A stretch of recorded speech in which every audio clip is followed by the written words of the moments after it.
ओम श्री शक्ति नमः। ओम श्री शक्ति नमः। देवताओं सहित ब्राह्मण का विष्णु लोक में जाकर अपना दुख निवेदन करना, श्री विष्णु का उन्हें शिव से क्षमा मांगने की अनुमति दे उनको साथ ले कैलाश पर जाना तथा भगवान शिव से मिलना।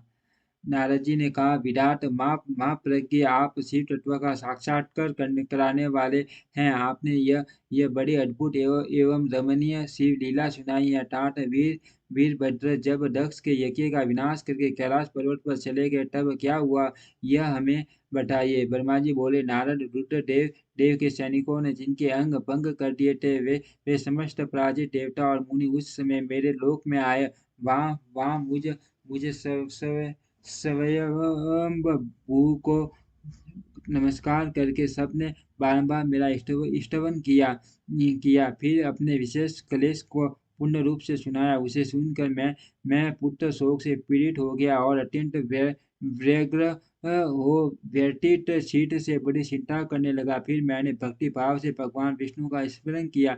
इससे मुझे समयोचित ज्ञान प्राप्त हुआ। तदंतर देवता और मुनियों के साथ मैं विष्णु लोक में गया और वहाँ भगवान विष्णु को नमस्कार एवं नाना प्रकार प्रकार के स्रोतों द्वारा उनकी स्तुति करके उनसे अपना दुख निवेदन किया।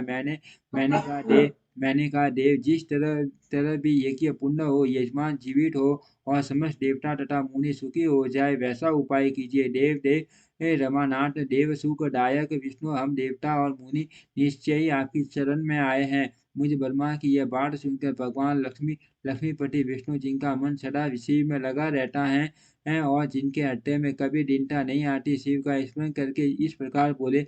श्री विष्णु ने कहा, देवताओं, परम समर्थ तेजस्वी पुरुष कोई अपराध बन जाए तो भी उसके बदले में अपराध करने वाले मनुष्य के लिए वह अपराध मंगलकारी नहीं हो सकता। विराट, समस्त देवता परमेश्वर शिव के अपराधी हैं, क्योंकि इन्होंने भगवान शंभु को यज्ञ का भाग नहीं दिया।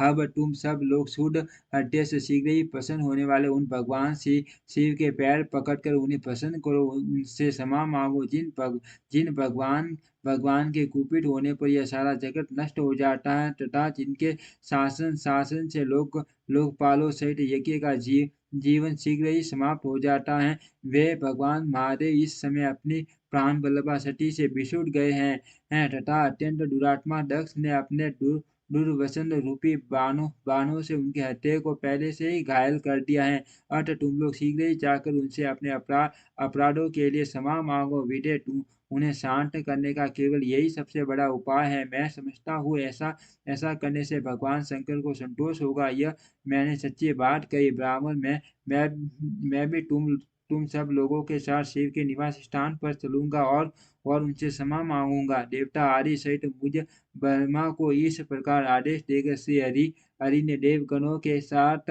कैलाश पर्वत पर जाने का विचार किया। तदनंतर देवता, मुनि और प्रजापति आदि जिनके स्वरूप ही हैं, वे श्री हरि उन सबको साथ ले अपने वैकुंठ धाम से भगवान शिव के शुभ निवास गिरिश्रेष्ठ कैलाश को गए। कैलाश भगवान शिव को सदा ही अत्यंत प्रिय है। मनुष्य से भिन्न किन्नर, अप्सराएं और योगशील महात्मा पुरुष उसका बलिपाटी सेवन करते हैं तथा वह पर्वत बहुत ही ऊंचा है। उसके निकट रुद्रदेव के मित्र कुबेर की अलका नामक माँ दिव्य एवं रमणीय पुरी है, जिसे सब देवताओं ने देखा। उस पुरी के पास ही सौगंधित वन भी देवताओं की दृष्टि में आया, जो सब प्रकार के वृक्षों से हरा भरा एवं दिव्य था। उसके भीतर सर्वत्र सुगंध फैलाने वाले सौगंधित नामक कमल खिले हुए थे। उसके बाहरी भाग में नंदा और अलकनंदा, ये दो अत्यंत पावन दिव्य सरिताएं बैठी हैं, जो दर्शन मात्र से प्राणियों के पाप हर लेती हैं। यक्ष राज कुबेर की अलकापुरी और सौगंधित वन को पीछे छोड़कर आगे बढ़ते हुए देवताओं ने थोड़ी ही दूर पर शंकर जी के वृत वृक्ष को देखा। उसने ने चारों ओर अपनी अविचल छाया फैला रखी थी। वह वृक्ष 100 योजन ऊंचा था और उसकी शाखाएं 75 योजन तक फैली हुई थी। उस पर कोई घोंसला नहीं था और ग्रीष्म का ताप तो उससे सदा दूर ही रहता था। बड़े पुण्यात्मा पुरुषों कोई उसका दर्शन हो सकता है। वह परम रमणीय और अत्यंत पावन है। वह दिव्य वृक्ष भगवान शंभु का योग स्थल है। योगियों के द्वारा सेव्य परम उत्तम है। मुमुक्षुओं के आश्रय पुट उस महायोग में वृट वक्ष के नीचे विष्णु आदि सब देवताओं ने भगवान शंकर को विराजमान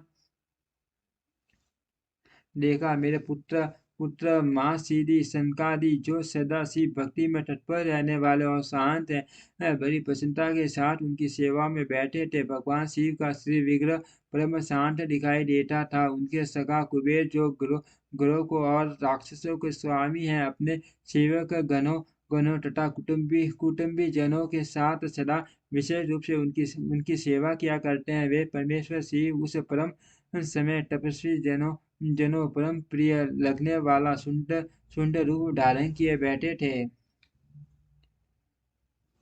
भस्म आदि से उनके अंगों की बड़ी शोभा हो रही थी। भगवान श्री अपने वत्सल स्वभाव के कारण सारे संसार के सूट हैं। नारद उस दिन वे एक कुशासन पर बैठे थे और सब संतों के सुनते हुए तुम्हारे प्रश्न करने पर तुम्हें उत्तम ज्ञान का उपदेश दे रहे थे।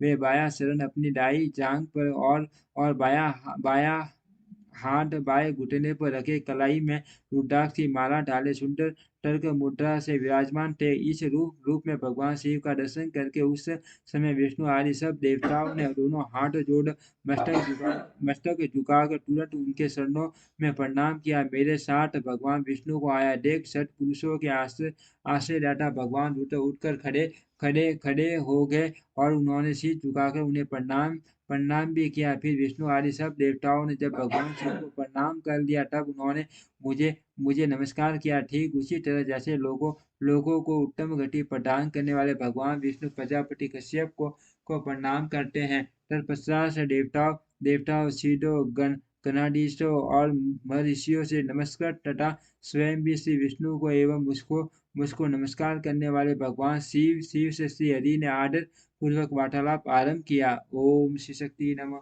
ओम श्री शक्ति नमः। ओम श्री शक्ति नमः।